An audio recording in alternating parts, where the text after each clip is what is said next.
বৃত্ত চ্যাপ্টারটা খুব ভালো করে শুরু করব। বৃত্ত পারতে গেলে সরল রেখা মোটামুটি পারতে হবে। হ্যাঁ, তো প্রথমেই আমি বৃত্তের সমীকরণটা একটু আগে বুঝাই। হ্যাঁ, বৃত্তের সমীকরণ, নর্মালি বৃত্তের দুইটা সমীকরণ থাকে। একটা হচ্ছে x minus h whole square y minus k তার হোল স্কোয়ার ইকুয়াল হচ্ছে আর স্কোয়ার। আর ক্লাসটা নিচ্ছি যাতে অল্প টাইমে বৃত্তটা কভার করা যায়, খুব অল্প সময়, পরীক্ষা যাতে কিছু লিখতে পারো। আচ্ছা, তাহলে বৃত্তের একটা সমীকরণ হচ্ছে এটা, আমি এটাকে 1 নম্বর সমীকরণ বললাম। আর 2 নাম্বার যেটা বৃত্তের সাধারণ সমীকরণ, আসলে এটা হলো x square plus y square plus 2gx plus 2fy plus c equal হচ্ছে 0। আচ্ছা, এই সমীকরণটা কিভাবে আসলো, এই কনসেপ্টটা একটু একবার বুঝাই দিয়ে হালকা করে। ধরো একটা বৃত্তের কেন্দ্র সি আমি এইচ কমা দিয়ে কে ধরে নিলাম, বৃত্তের ব্যাসার্ধ ধরে নিলাম আর। তো ধরো এখানে বৃত্তের পরিধির উপর যে কোনো অজানা বিন্দু হলো এক্স ওয়াই। তা আমরা সবাই সঞ্চার পথ করছি না, তো সঞ্চার পথের শর্ত লাগে একটা, তাই না? আমরা যদি বলি যে আসলে যেহেতু এই সিপি দূরত্বটা সবসময় ধ্রুবক থাকবে এবং দূরত্বটা হচ্ছে কি আর, তাহলে এইভাবে লেখা যায় সিপি ইকুয়াল টু আর, এবং সিপির একটা মান আছে রুট ওভার অফ কি x minus h whole square y minus k এর হোল স্কোয়ার ইকুয়াল টু কি আর। সেখান থেকে কিন্তু ডিরেক্টলি আমার কি এই সূত্রটা চলে আসতেছে। আমার মুখ্য বিষয় হচ্ছে এই সূত্র থেকে আমরা কেন্দ্র পাচ্ছি এইচ কমা কে, আর ব্যাসার্ধ কি পাচ্ছি, ব্যাসার্ধ হচ্ছে আর। এটা ক্লিয়ার তো? বৃত্তের সমীকরণের বৈশিষ্ট্য কি? বৈশিষ্ট্য হচ্ছে একটা বৃত্তের সমীকরণে এক্স স্কোয়ার এবং ওয়াই স্কোয়ার থাকবে। এক্স স্কোয়ার ওয়াই স্কোয়ারের সহগ কি থাকবে? সেম। এক্স স্কোয়ার ওয়াই স্কোয়ারের সহগ কি থাকবে? একই রকম। আরেকটা ব্যাপার কি, এক্স ওয়াই পদ থাকবে না বৃত্তের সমীকরণে। কোন পদ থাকবে না? এক্স ওয়াই, অর্থাৎ এরকম কোনো কিছুই থাকবে না। বুঝতে পারছো তো? তাহলে এখন একটু খেয়াল করো। আচ্ছা, এই সমীকরণটাতেও কিন্তু সেম, এক্স স্কোয়ার ওয়াই স্কোয়ারের সহগ একই আছে, বাট এইটার কেন্দ্র কত? এইটার কেন্দ্র হচ্ছে মাইনাস জি মাইনাস এফ। ভাইয়া এইটার ব্যাসার্ধটা কত? ব্যাসার্ধ r equals to root over of g square plus f square minus c. তুমি বলতে পারো ভাইয়া কেন্দ্র আর ব্যাসার্ধটা আসলো কিভাবে, সেইটা একটু হালকা করে দেখিয়ে দেই। এই দেখো, আমরা যদি এক্স স্কোয়ার প্লাস 2gxটা নেই, 2gx, তাহলে আমার এখানে কি একটা জি স্কোয়ার দেওয়া লাগবে না? লাগবে, এই সমীকরণটা থেকে। আমি কি চাচ্ছি জানো, যেহেতু আমার এই সমীকরণটা আসছে একদম বেসিক থেকে, যেখানে আমি দেখতে পাচ্ছি যে x minus h whole square y minus k whole square থাকলে আমি বুঝতেই পারি এইচ আর কে হচ্ছে কি কেন্দ্র, তাই না? তাহলে ওইখানেও আমি যদি কি করি, এই সমীকরণটাকে এই ফর্মেটে নিয়ে আসতে পারি, তাহলেই আমি কেন্দ্র পেয়ে যাব, ব্যাসার্ধটাও কি পেয়ে যাব। এই দেখো ওয়াই স্কোয়ার লিখলাম প্লাস 2fy প্লাস হচ্ছে এফ স্কোয়ার। ওকে, আচ্ছা, প্লাস আছে কি সি, কিন্তু ভাইয়া এই জি স্কোয়ার এফ স্কোয়ার নিয়ে নিছি কি এক্সট্রাই নিয়ে নিছি। তাহলে কি করব, এক্স প্লাস, ওখানে মাইনাস করেছি কিন্তু, তাহলে এক্স প্লাস জি তার কি লেখা যায় whole square, y plus f তার কি লেখা যায় হোল স্কোয়ার, ইকুয়াল হবে g square plus f square minus c. এখন খেয়াল করে দেখো যে কেমন আসলো জিনিসটা। এক্স প্লাস জি আমরা যদি চেঞ্জ করি, এক্স মাইনাস, তাহলে কি লেখা যায় মাইনাস জি না, ওয়াই মাইনাস কি লেখা যায় minus f, root g square plus f square minus c এর হচ্ছে কি হোল স্কোয়ার। তাহলে দেখো তো x minus h y minus k y minus কি ইকুয়ালস টু কি r square. Okay, x minus h এর হোল স্কোয়ার ওয়াই মাইনাস কি হোল স্কোয়ার ইকুয়াল কি আর স্কোয়ার। তাহলে ব্যাসার্ধ কি root g square plus f square minus c. আচ্ছা, এইটুকু বিষয় আমি এখন মুছে দিব, কারণ প্রতিপাদন আমাদের মুখ্য বিষয় না। আমরা শর্টকাটে বৃত্ত চ্যাপ্টারটা রিভিশন দিয়ে ফেলতে চাচ্ছি, আর যারা নতুন তারা হচ্ছে শিখতে চাচ্ছি যে কীভাবে বৃত্তের অঙ্কগুলো করব। দুইটা সমীকরণ থেকেই আমি তাহলে প্রথমে এই যে ডেটাটা জানলাম সেটা হলো কি কেন্দ্র এবং ব্যাসার্ধ। একটা শর্টকাট বলি, শর্টকাট হচ্ছে তুমি যদি এরকম আকৃতি পাও, তাহলে কেন্দ্র কেমনে বের করবা, এক্সের সহগ আর ওয়াইয়ের সহগকে -2 দিয়ে ভাগ কি করবা, -2 দ্বারা তুমি হচ্ছে ইজিলি এটাকে ভাগ করে দিবা। ক্লিয়ারলি বুঝছো তো? এখন দেখো, আচ্ছা ভাগটাগ করলাম। সো আমাকে যদি কেউ বলে যে + y² -6x + 4y, এইটার কেন্দ্র এবং ব্যাসার্ধ কত? ঠিক আছে, কেন্দ্র ও ব্যাসার্ধ।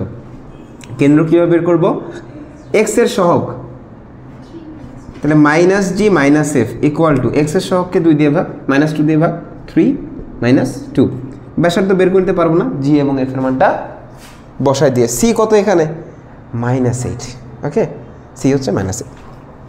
আচ্ছা, এইবার ঘটনা হইতেছে এই যে বৃত্তগুলা, এরা কিন্তু এক্স অক্ষকে বা ওয়াই অক্ষকে স্পর্শ করতে পারবে, বুঝছো? তা আমি এই সাইডে একটা কথা লিখতেছি, সেটা হইল এক্স, বা এরকম দাগ না দিই, এমনিতে লিখি, এক্স অক্ষকে স্পর্শ করলে,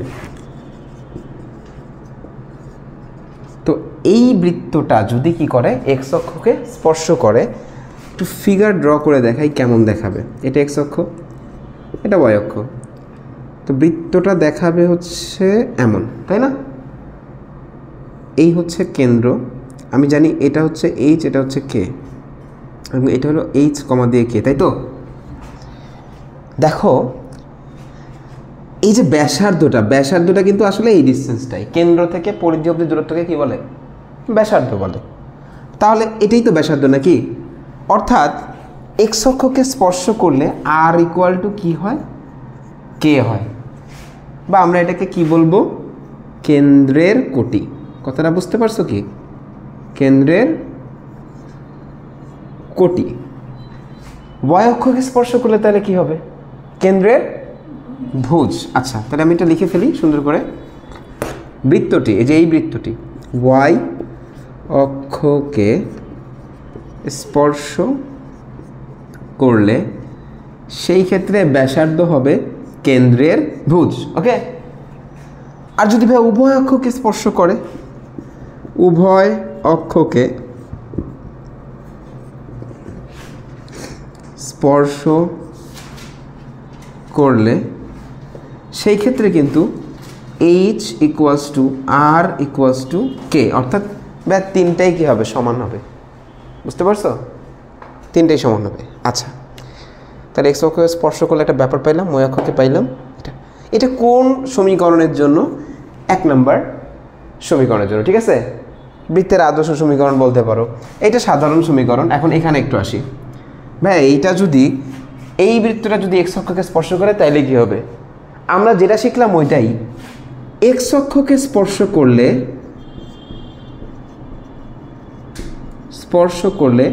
ভাই আর = কি শিখছি, কেন্দ্রের কি কোটি। এক্স অক্ষকে স্পর্শ করলে আর = কি হবে, কেন্দ্রের, এইটা কেন্দ্র, এটাকে বলে ভুজ, এটাকে বলে কোটি। সো কোটি। এখন একটু দেখি তো, আর তো একটা মান আছে তাই না, g² + f² - কি c = কি লেখা যায়, -f স্কোয়ার করে দিই ভাইয়া। তাহলে g² + f² - c = f², কাটা, তাহলে g² - c = 0, বা g² = কি, বুঝতে পারছো? তাহলে আমরা সূত্র মুখস্থ করব যে এই বৃত্তটা এক্স অক্ষকে স্পর্শ করলে আর = কে, আর ওইটা যদি স্পর্শ করে তাহলে হবে কি, g² = c। তাহলে ওয়াই অক্ষকে স্পর্শ করলে এক্ষেত্রে হবে f² = c, আর উভয় অক্ষকে স্পর্শ করলে হবে g² = f² = c। তোমরা ধরতে পারছো বিষয়টা? তিনটা বিষয় কিন্তু ক্লিয়ার করে দিলাম আগেই। আচ্ছা ভাইয়া, কেন করতেছি এগুলা? একটা বৃত্তের সমীকরণে কয়টা আননোন থাকে, 3টা, জি, এফ এবং সি। তো এখন বিষয় হচ্ছে 3টা আননোনের মান বের করা কঠিন না? 3টা আননোন ভ্যালু, 3টার মান বের করা যথেষ্ট কঠিন। 2টা হলে মোটামুটি চলে, বাট 3টা কঠিন।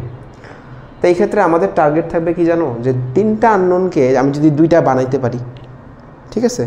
তো সাপোজ একটা বৃত্ত কোনো কারণে এক্স অক্ষের সাথে একটু টাচ করে আছে, তাহলে ওটার কি একটা আননোন কমে যাচ্ছে, সি এর মানটা, সি এর মান জি স্কোয়ার বসাই দিলে ওইখানে কি আমার আননোন কমে যাচ্ছে না? ব্যাপারটা বুঝতে পারছো? তো এই টেকনিকটা আমরা অ্যাপ্লাই করতে পারবো। আচ্ছা ভাইয়া, স্পর্শ করা বুঝলাম, স্পর্শের জায়গায় জাস্ট এখানে আমি স্পর্শটা কেটে দিচ্ছি, ছেদ করতে পারে না? এই দুইটা বৃত্তই এক্স অক্ষ, ওয়াই অক্ষ এবং যে কোনো অক্ষকে ছেদ করতে পারে। আমরা দেখি কিভাবে ছেদ করতে পারে। তাহলে এক্স অক্ষকে ছেদ করলে একটু দেখো, একটা বুঝলে তোমরা সব বুঝে যাবে, কারণ তোমরা ওইটুকু তোমাদের মেধা আছে, বুঝতে পারবা। এক্স অক্ষকে ছেদ করলে আমাদের চিত্রটা কেমন হবে? এটা এক্স অক্ষ, এটা ওয়াই অক্ষ, তাই না? মূলবিন্দু, বৃত্ত হয়ে চলে যাবে। যদি এটা বৃত্ত হয় না, এটা কি হয়ে গেছে? একটা ডিম হয়ে গেছে। তা এখন এই পয়েন্টটা হচ্ছে কি এইচ কমা কে, আমার কেন্দ্র। দেখো এগুলো কি, এগুলো হচ্ছে ব্যাসার্ধ আর আর, ঠিক না? একটা জিনিস খেয়াল করো তো, এইচকে বলতে আমি কি বুঝি? আমি বুঝি এইটুকু হইল ভাইয়া এইচ, আর এইটুকু হইল কি এক্স অক্ষ বরাবর মূলবিন্দু থেকে যে অংশটা থাকে সেটা হলো এইচ, কেন্দ্রের ভুজ। আর এখান থেকে লম্ব টানলে, মানে এটা কিন্তু সমকোণী ত্রিভুজ, তাই না? এইটুকু হলো কি কে। এইচ কে তো ক্লিয়ার নাকি? এই চিত্র তো বুঝছি। তো ভাই আমাকে জিজ্ঞাসা করলো যে আসলে যদি ধরেন এক্স অক্ষকে ছেদ করে যদি, তাহলে এই ছেদকৃত অংশ এ বি সমান কত? বুঝতে পারছো? ছেদকৃত অংশের দৈর্ঘ্য কতটুকু হবে? আমরা এই ছেদকৃত অংশের দৈর্ঘ্যটা বের করব। তাহলে আমি এখন আসতেছি কোন কথাটাতে, একটা বৃত্ত, যে কোনো বৃত্ত, এটা হোক বা ওটা হোক, সেটা যদি এক্স অক্ষকে ছেদ করে তাহলে ছেদকৃত অংশের দৈর্ঘ্য কত? ছেদকৃত অংশের দৈর্ঘ্য, আচ্ছা ওকে। দেখো এই এবিটা আমরা বের করতে পারবো খুব সহজেই। এটা ধরো কেন্দ্র সি, এটা হচ্ছে ডি। আমরা জানি কেন্দ্র থেকে যে কোনো জ্যায়ের উপর অঙ্কিত লম্ব কি করে? জ্যাকে সমদ্বিখণ্ডিত করে। তাহলে এই এডি আর বিডি অংশটা কি সেম হবে, সমান হবে। এইটা হচ্ছে আর, এইটা হচ্ছে কে। তাহলে আমি এডি অংশটা বের করে ফেলতে পারবো না? কিভাবে দেখো তো, এই দেখো, আমি যদি লিখি এডি স্কোয়ার ইকুয়াল টু, তাহলে এসি স্কোয়ার মাইনাস কি হবে? সিডি স্কোয়ার, ঠিক তো? সমকোণী ত্রিভুজের পিথাগোরাসের উপপাদ্য, এসি স্কোয়ার ইকুয়াল টু এটা স্কোয়ার প্লাস এটা স্কোয়ার। আচ্ছা, তাহলে এই এসিটা হচ্ছে আর এর স্কোয়ার মাইনাস হচ্ছে কে স্কোয়ার। তাহলে এডি স্কোয়ারের মান এটা, তাহলে এডির মান কি? এডির মান হচ্ছে root over of r square minus k square. That means a beta কী হবে? এ বি হবে 2 রুট আর স্কোয়ার মাইনাস হচ্ছে, অর্থাৎ একটা বৃত্ত যদি এক্স অক্ষ থেকে একটা অংশ খণ্ডিত করে নেয়, সেই খণ্ডিত অংশের দৈর্ঘ্য হবে 2 রুট আর স্কোয়ার মাইনাস কি কে স্কোয়ার। ওকে, এই জিনিসটা আমরা ওইটাতে একটু অ্যাপ্লাই করে দেখি যে এই বৃত্তের এক্স অক্ষ থেকে খণ্ডিত অংশের, হ্যাঁ কথাটা একটু বুঝো, খণ্ডিত অংশের কি দৈর্ঘ্য কত? দৈর্ঘ্য, ভাই দৈর্ঘ্য কি শিখছি? 2 রুট আর স্কোয়ার মাইনাস কে বলতে কি কেন্দ্রের কি বোঝায়? কোটি। এখানে বুঝো তো, যদি বলে ওয়াই অক্ষ থেকে খণ্ডিত অংশের দৈর্ঘ্য 2 রুট আর স্কোয়ার মাইনাস এফ স্কোয়ার, ঠিক আছে না? H square. আচ্ছা, ওখানে কি করবো? আর স্কোয়ার মাইনাস আমি লিখবো হচ্ছে এফ স্কোয়ার, ঠিক আছে? আচ্ছা, এখানে আর square minus k square H square. এখন দেখো এই যে আর স্কোয়ার মাইনাস এফ স্কোয়ার আছে, আর এর জায়গায় আমি আবার এইটা বসাই দিতে পারবো। তাহলে 2 root g square plus f square minus c minus f square. That means ভাইয়া আমরা একটা সূত্র পেয়ে গেলাম যে এক্স অক্ষ থেকে খণ্ডিত অংশের দৈর্ঘ্যটা কত? 2 root g square minus C. এবার তাইলে আগেরটা একটু ভাবিত, যখন এই দেখো আমরা এটা থেকে আগের প্রমাণটাও নিয়ে আসতে পারি। যেমন ধরো এক্স অক্ষকে যদি টাচ করে, স্পর্শ করে, তাহলে এই খণ্ডিত অংশের দৈর্ঘ্য কী হবে? 0 0 0 হইলেই g square minus c equal to 0, g square equal to c. বুঝছো? তাহলে খণ্ডিত অংশের দৈর্ঘ্য থেকেও আমরা কি স্পর্শ করলে কত কি হবে সেটাও বের করে ফেলতে পারি, তাই না? যে কোনো একটা মনে রাখলেই তো ইনাফ। আচ্ছা, আশা করি বুঝতে পারছো তোমরা। তাহলে আমরা দুইটা বৃত্তের সমীকরণ দেখলাম। সেখান থেকে দরকারি 2-3টা তথ্য বের করে নিলাম, তাই তো? ভাই কোন ম্যাথে কোন সমীকরণটা আমি ইউজ করব? কোনো ম্যাথে যদি সরাসরি ব্যাসার্ধ দেয়া থাকে, আমার কথাটা বুঝো, সরাসরি ব্যাসার্ধ দেয়া থাকে, কেন্দ্র থাক বা না থাক, তাহলে এই সমীকরণটা তোমার জন্য হেল্পফুল হবে 90% ক্ষেত্রে। 10% আলাদা থাকতে পারে ব্যতিক্রম, 90% ক্ষেত্রে ব্যাসার্ধ দেয়া থাকলে এটা। আর যদি ভাই দেখো ব্যাসার্ধটা দেয়া নাই, নানানভাবে বৃত্তের সমীকরণ বের করতে বলতেছে, তাহলে তুমি কি করবা? তুমি এই সমীকরণটা ইউজ করবা। ওকে, এইটা সবচেয়ে ইজি সমীকরণ, কোনো কিছু আলাদা ভাঙতে হয় না, এটাকে ভাঙলেই তো এটা আসে নাকি, বুঝছো তো? আচ্ছা, এইবার আমরা আস্তে আস্তে টপিকগুলোতে শিফট করি। আমরা সমীকরণ দুটার সাথে ইন্ট্রোডাকশন আমাদের হয়ে গেছে মনে হয়, তাই না?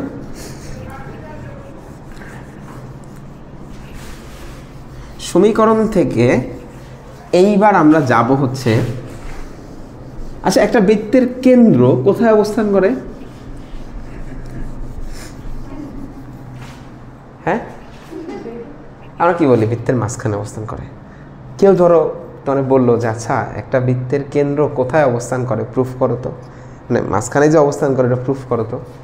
অদ্ভুত কোশ্চেন না? কেন্দ্রটা যে মাঝখানেই থাকে, প্রুফ করো। তা আসলে একটা এক্সাম্পলে আসি। ধরো x² + y² - 4x - 8y + 3 equal হচ্ছে কি 0। তাহলে এই বৃত্তের নর্মালি কেন্দ্র আসতেছে কি? বৃত্তের কেন্দ্র আসতেছে হচ্ছে 2, 4। আচ্ছা, কেন্দ্রটা নর্মালি তো থাকে ব্যয় মাঝখানে, কিন্তু প্রমাণ কেমন করবো আবার? এটা অন্যরকম কথা হয়ে গেল না, প্যারাডক্সিক্যাল। কেন্দ্র থাকেই মাঝখানে, এটাও প্রমাণ করা পসিবল। আমি একটু দেখাচ্ছি। ধরো কেন্দ্রের জায়গায় কেউ একটা এরকম কোশ্চেন অ্যাড করে দিল, তাহলে এটা তো বৃত্তের কেন্দ্র না? কেউ বলল যে 1 - 3 বিন্দুটি এই বৃত্তের কোথায় অবস্থিত? ওকে, কোথায় অবস্থিত? আশা করি আমার কোশ্চেনটা বুঝতে পারছো, কোন জায়গায় অবস্থিত এই বৃত্তের। ওকে, তো এটাও তো একটা কনফিউজিং কোশ্চেন হয়ে গেল যে 1 - 3 কীভাবে সলভ করবো ভাই? আসো দেখি। প্রথমে আমি কেন্দ্রটা বাদ দিচ্ছি, আগে এটার জন্য একটু করি। হ্যাঁ, আমি লেফট হ্যান্ড সাইড নিলাম। আমাদের কাজ হবে কি, আমরা এই থিওরিটা অ্যাপ্লাই করব। দেখো, ধরো একটা বিন্দু বৃত্তের পরিধির উপর অবস্থিত আছে। কোথায়? পরিধির উপরে। তো কোনো বিন্দু যদি পরিধির উপর অবস্থিত থাকে, বা কোনো বিন্দু যদি কোনো রেখার উপর অবস্থিত থাকে, বা বক্ররেখার উপর যদি অবস্থিত থাকে, আমরা কি জানি? ওই বিন্দু দ্বারা ওই রেখা, বক্ররেখা বা বৃত্তটি কি হয়? সিদ্ধ হয়। সিদ্ধ হওয়া কি মিন করে? যে ওটা বসাই দিলে 0 আসবে। তাহলে বিন্দু বসাই দিলে তো প্লাসও আসতে পারে, মাইনাসও আসতে পারে, তাই না? এখানেই তো অবস্থান হয়ে গেল ক্লিয়ার। তো বিন্দু বসায় দেখবো, যদি পজিটিভ আসে তাহলে বাইরে অবস্থান করবে, নেগেটিভ আসলে ভেতরে অবস্থান করবে। সিম্পল কথা। তাহলে দেখো লেফট হ্যান্ড সাইড এখানে বসাই দিচ্ছি 1² - 3² 4 × 1 8 × -3 + 3। ওকে, তো এখানে 1 প্লাস আসতেছে 9, এখানে -4, 3 × 8 = 24 প্লাস হচ্ছে 3, তাই তো? তাহলে আমাদের এখানে কত থাকে? 33, তাই তো? 33। এই 33 এটা তো ভাই গ্রেটার দেন 0, তাই তো? তার মানে এই যে 1 - 3 বিন্দুটা, এটা বাইরে অবস্থান করে, বৃত্তের বাইরে। আচ্ছা, হ্যাঁ, পজিটিভ আসছে, তো যদি গ্রেটার দেন 0 আসে তাহলে কি বাইরে হবে। এখন দেখি কেন্দ্র কোথায়? কেন্দ্র তো ভেতরে অবস্থান করে। দেখি কেন্দ্র বসায় দেখি আমরা। সেইখানে আমরা চেঞ্জ করি সব। ওকে, জাস্ট এইগুলো চেঞ্জ করে দিব, তাই না? আচ্ছা, দেখি চেঞ্জ করে কি আসে কেন্দ্রের জন্য। সো আমি 2 বসাচ্ছি, তারপরে 4 বসাচ্ছি। এটা কি হবে? এটা 2, তাই না? 8 × 4, আর কিছু আছে না? 4 হয়, 16 হয়। এখানে 4 × 2, দ্যাট মিনস 4 × 2 = 8। আর ওইখানে কত? 4 × 8 প্লাস হচ্ছে, তাইলে এইখানে আমার থাকে -23। কত আসতেছে? -23 না? -23। এটা কি লেস দেন? অর্থাৎ আমি এটা বলতে পারবো না যে একদম মাঝখানেই অবস্থান করে, বাট আমি বলতে পারবো বৃত্তের ভেতরে অবস্থান করে। প্রমাণ হয়ে গেল না? তাহলে কেন্দ্র যে বৃত্তের ভেতরে থাকে এটাও প্রমাণ হয়ে গেল। আসলে ম্যাথে সব কিছু প্রমাণ করা যায়, মানে আমরা যেটাকে লেম বলতে পারি যে এটা আবার হয় নাকি এতে এমনি জানি, বাট ম্যাথে সব কিছুই প্রমাণ করা যায়। ম্যাথে সব কিছুর পাস্ট প্রমাণ করা যায়, ফিউচার প্রেডিক্ট করা যায় না। ম্যাথের এটা হচ্ছে একটা তোমার কি বলবো, এটা একটা গ্যাপ, এটা ম্যাথের যে তুমি কোনো কিছুর ফিউচার ডেসক্রাইব করতে পারবা না ম্যাথমেটিক্যালি। ফিজিক্সে আরও করা যাবে না। একটা প্রবলেম আছে, 3 বডি প্রবলেম। 3 বডি, দেখো পুরা পৃথিবীতে ধরো কিচ্ছু নাই, মহাবিশ্বে কিচ্ছু নেই, তাহলে আমি আছি আর রাফি আছে, ধরো আমি আর রাফি, তা আমাদের মধ্যে ঝগড়াঝাটি লাগতে পারে, আমরা একসাথে থাকতে পারি, বা ধরো এনিথিং, আমাদের যে মধ্যে যে ইন্টারাকশনসগুলো হইতে পারে সেগুলো অনেক কিছুই ডিসক্রাইব করা যাবে, তাই না? 2টা জিনিস হইলে। এখন আমি রাফি আর তার সাথে যদি আরেকজন ঢুকে আসে, ঠিক আছে, ধরো রাসেল এসে ঢুকলো, এইবার আমরা হয়েছি কিন্তু 3 জন। এই 3 জনের মধ্যে ইন্টারাকশনস আসলে অনেক অনেক বেশি আনপ্রেডিক্টেবল। 3 জন কখন কলাপস করবে, কখন কে কার সাথে মিশবে, কখন কে কই যাবে, মানে তখন এমন গ্রাফ হয় ওটা পুরো র্যান্ডম হয়ে যায়। তো 3টা মানে মাত্র 3টা অবজেক্ট যদি আমরা মহাবিশ্বে রাখি, ওই 3টা অবজেক্ট মিলে কখন কি করতে পারে এইটা পর্যন্ত প্রেডিক্ট করা সম্ভব না। তাহলে ভাবো আমাদের মহাবিশ্বে অ্যাকচুয়ালি কত পরিমাণে অবজেক্ট না, এরা কখন কয়টা কার সাথে কলাপস করবে, কি হবে না হবে কিচ্ছু বলা সম্ভব না। তাহলে আমরা আসলে বসবাস করতেছি কোথায়? আমরা বসবাসই করতেছি একটা আনপ্রেডিক্টেবল জায়গায়, এমন মানে যখন তখন আমাদের যে কোনো কিছু হয়ে যেতে পারে। ক্লিয়ার? এটা অদ্ভুত একটা বিষয়। এবং কি এইটার সাথে রিলেটেড তোমরা বাটারফ্লাই ইফেক্ট নাম শুনছো না? একটা জায়গায় ছোট একটা ইভেন্ট হয়, ওখান থেকে কি আস্তে আস্তে অনেক বড় কোনো ইভেন্টও, তো এগুলো ইনফ্লুয়েন্স করে, এগুলো 3 বডি প্রবলেম। তো এগুলো তোমার পরে ক্লাসে উঠলে আর কি জানবা। তো দেখো যেমন একটা বৃত্ত আছে, তার কেন্দ্র আছে, কেন্দ্র কোথায়? কেন্দ্র আছে বলে সেটা ম্যাথ কিন্তু বের করে দিতে পারলো যে এখানে থাকবে কেন্দ্রটা।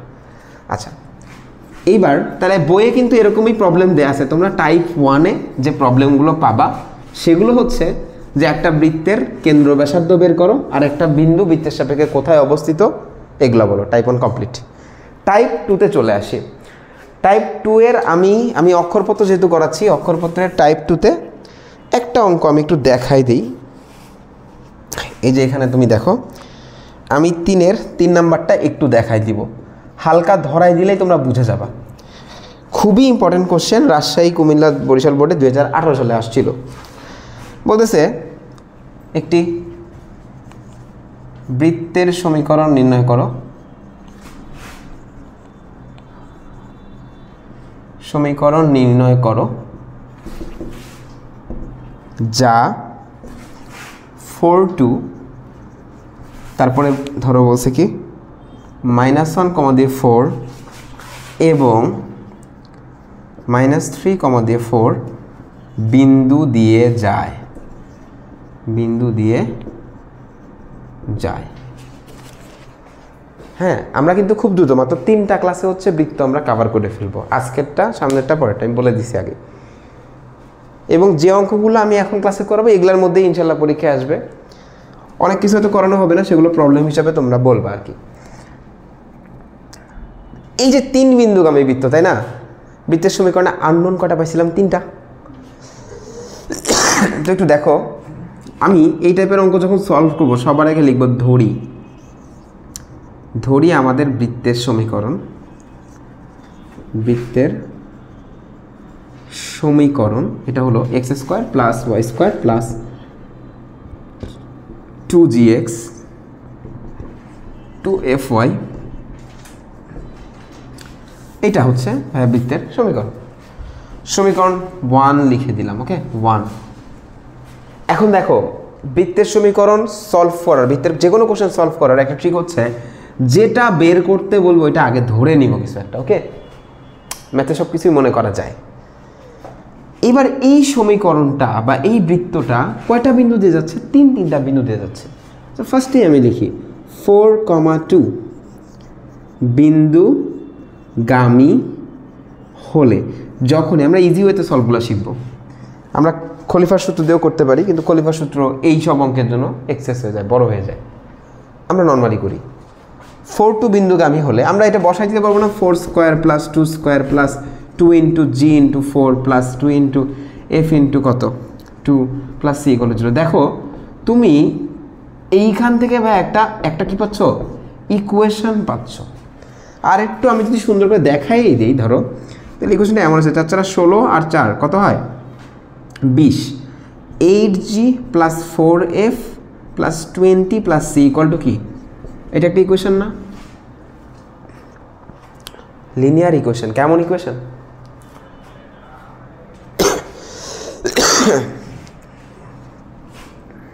আবার দেখো 4 2 বিন্দুগামী, আমি বলতে পারি না -1 4 বিন্দুগামী হলে এটা যদি হয়, তাহলে সেই ক্ষেত্রে আবার -1 4 বসাইলে আরেকটা ইকুয়েশন আসবে না, -1 square -4 square 2g into -1 2f into -4 plus c equal কি 0 আসবে তো।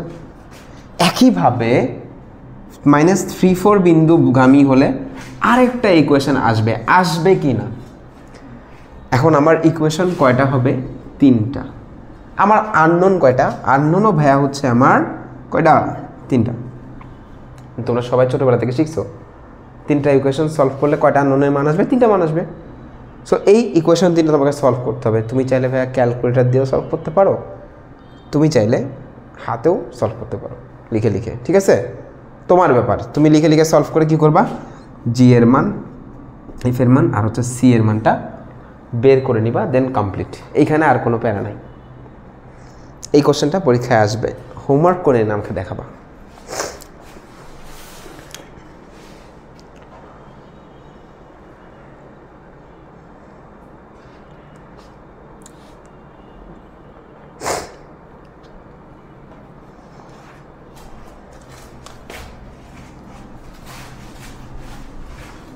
সো আমি যতটুকু করাচ্ছি খালি ওইটুকু তুলে রাখো, কারণ আমি যদি পুরো অঙ্ক করে দিই তোমার কিছু শেখা হবে না। আমি দেখাই দিব কিভাবে অঙ্কটাকে তুমি সলভ করবা, ওই অঙ্কটা ওই জায়গা থেকে, ওই অসমাপ্ত অংশ থেকে তুমি এবার শেষ করে ফেলবা, ব্যাস। কারণ অঙ্ক আসলে অন্য সাবজেক্টের মতো না, তোমার আগ্রহ তৈরি করতে হবে যে ভাই একটা কিছু করে দিলে ওইখান থেকে বাকিটা আমি নিজে নিজে করব। এখন আমি 4-এর একটা অঙ্ক দেখাচ্ছি, এটাও খুব ইম্পর্টেন্ট অঙ্ক। এই অঙ্কটা বরিশাল বোর্ডে 17তে আসছে, একদম এর হচ্ছে সিমিলার একটা অঙ্ক আসছে তোমার সিলেট বোর্ডে 19-এ। তো আমি সিলেট বোর্ডের 19-এর অঙ্কটাই করাই নাকি, সিলেট বোর্ড 2019। এরূপ বৃত্তের সমীকরণ নির্ণয় করো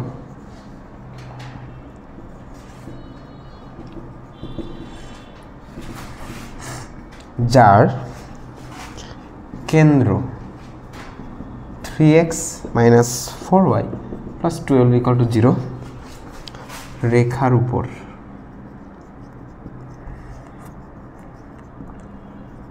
এবং যা মূল বিন্দু